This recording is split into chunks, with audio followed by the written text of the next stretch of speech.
मुंबई में आशीर्वाद बंगलों को देखने के लिए कभी लोग दूर दूर से आते थे। आज उस बंगले की कहानी काफ़ी मिस्टीरियस बनकर रह गई है। उस बंगले को मनहूस बंगले का नाम भी दिया गया। आखिर क्यों राजेश खन्ना के इस खूबसूरत स्वर्ग जैसे महल को मनहूस बंगलो करार दिया? आखिर क्यों राजेश खन्ना के इस घर को मनहूस कहा गया? आखिर क्या वजह थी कि राजेश खन्ना का ये खूबसूरत बंगलो सबसे मनहूस अपने ही मालिक के लिए साबित हुआ? इसके कई कारण हैं। हमारे इस रिपोर्ट में इस पर हम आप सबके बीच बात करेंगे। दरअसल गुजरे ज़माने के सुपरस्टार रहे राजेश खन्ना ने ये घर जब खरीदा था तब लोगों को नहीं पता था इस घर में इतनी यादें समेटने वाले राजेश खन्ना हमेशा के लिए अंतिम सांस लेंगे। लेकिन राजेश खन्ना को ये बंगला मिला इससे पहले से ही इसकी कहानी काफ़ी डरावनी रही है। आखिर क्यों दिल को दहला देने वाली है राजेश खन्ना के आशीर्वाद की ये कहानी, जो अब राजेश खन्ना की भी नहीं, खन्ना परिवार की भी नहीं। चलिए शुरुआत करते हैं सबसे पहले इसके मालिक से। उनके सबसे पहले मालिक थे फिल्म इंडस्ट्री के गुजरे ज़माने के बेहद शानदार एक्टर रहे भरत भूषण की। जी हाँ, जिसने इस घर को अपने नाम किया, बदकिस्मती ने उनकी ज़िंदगी को ऐसे घेरा कि वो काफ़ी टूट कर इस दुनिया से गए।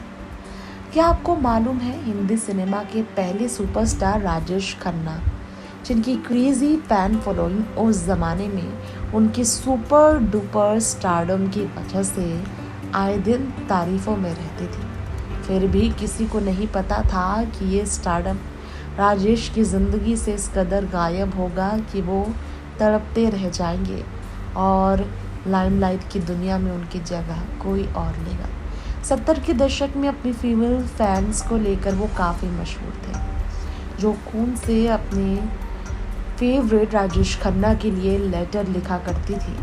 ऐसे थी दीवानगी राजेश के प्रति उनकी फीमेल फैंस के अंदर। अगर उनकी कार की बात करें तो लिपस्टिक मार्क से पूरी तरह से कवर हुआ पड़ा रहता था उनकी कार। जी हाँ, इतनी थी दीवानगी उन्हें लेकर लोगों के बीच। पार्किंग में उनकी कार पर लिपस्टिक मार्क्स होते थे। 17 कंसेक्यूटिव फिल्म्स 70 के शुरुआती दौर में देने वाले राजेश खन्ना को लेजेंड कहा जाता था। फिल्म उनकी ड्रामेटिकली लेकिन अचानक से कैसे रुकी और उनकी निजी ज़िंदगी भी बुरी स्थिति से गुजरने लगी, इस पर हम बात करेंगे। लेकिन शुरुआत करते हैं कैसे। 2012 में कैंसर से डायग्नोस्ड राजेश खन्ना ने 69 की ज़िंदगी में इस दुनिया को अलविदा कहा। आशीर्वाद अपने बंगले में उन्होंने अंतिम सांस ली थी। क्या आपको मालूम है ये वो बंगला है जिसकी स्टोरी काफ़ी हॉन्टेड राजेश को मिलने से पहले ही थी? जी हाँ, बदकिस्मती अपने मालिक के लिए लेकर आने वाला ये बंगलो इसी नाम से मशहूर हुआ कि ये बंगलो मनहूस था अपने मालिक के लिए। चलिए आपको ये बता दें राजेश खन्ना का ये हॉन्टेड होम कैसे अपने सबसे पहले मालिक को कर्जों में डुबा चुका था। जी हाँ, ये लाविश घर जो कि कार्टर रोड, मुंबई के कार्टर रोड में स्थित है। बात करें तो 50 के दशक के फेमस एक्टर भारत भूषण का हुआ करता था सबसे पहले ये घर। उन्होंने film Baiju, Bawra, Mirza Ghalib, Gateway of India में काम किया और सुपरहिट फिल्में दी। लेकिन ये घर खरीदने के कुछ समय बाद फ्लॉप फिल्मों की वजह से वो पूरी तरह से कर्ज में डूब गए थे। आखिर में उन्हें अपना ये घर खोना पड़ा था क्योंकि उन्हें काफ़ी बड़ा नुकसान हुआ था। दूसरे मालिक की बात करें तो दूसरे मालिक थे बॉलीवुड के बेहद शानदार अभिनेता राजेंद्र कुमार।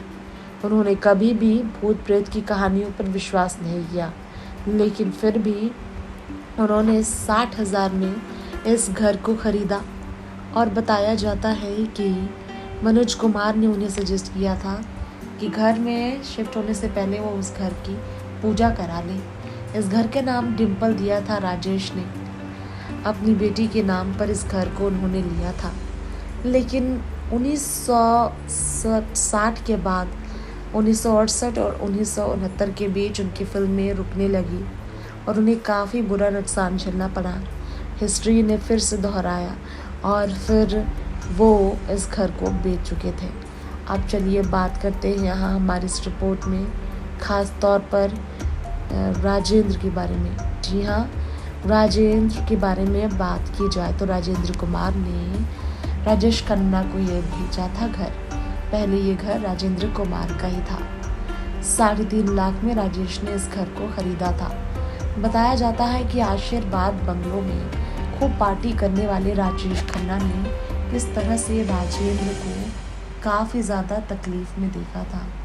यहाँ हम आपको हमारे इस रिपोर्ट में ये बताना चाहेंगे।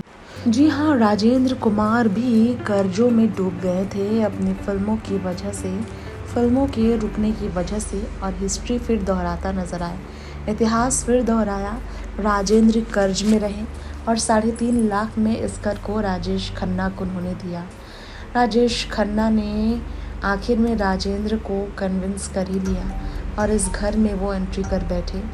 अपनी पत्नी डिम्पल कपाड़िया से उन्होंने शादी की। ट्विंकल रिंकी का जन्म हुआ इसी घर में, लेकिन फिर उनकी शादीशुदा जिंदगी में उतार चढ़ाव आने लगा।